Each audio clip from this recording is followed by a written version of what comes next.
Protect the brake pads and disc with the tissue. Open the brake fluid cap and use an 8mm socket to loosen the oil outlet port.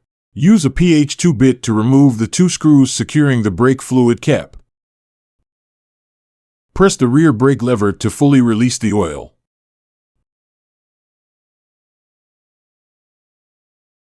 Use a PH2 bit and a 12mm socket to remove the 2 screws securing the rear brake switch and brake tube. Use a H5 bit to remove the 2 screws securing the rear brake master cylinder. Replace with a new rear brake master cylinder and tighten with the 2 screws.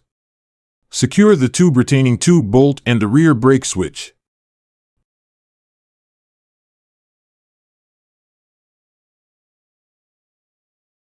Use a PH2 bit to remove the 2 screws securing the brake fluid cap.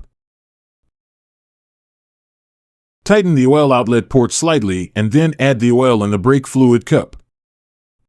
Continuously press the brake lever to fill the oil in the tube until the oil drips out of the outlet port. Then close the oil outlet.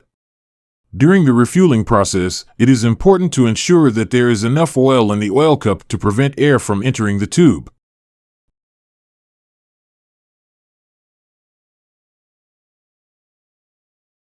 Tighten the oil outlet port securely.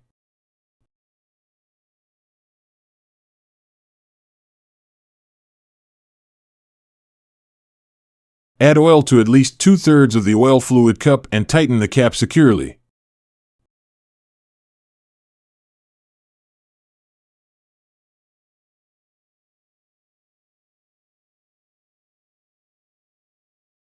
If the brake feels soft to press, keep squeezing the brake lever until no air bubbles come out of the tube. Please note that the fluid in the oil cup may decrease throughout the process. Make sure the oil is at least 2/3 of the way up.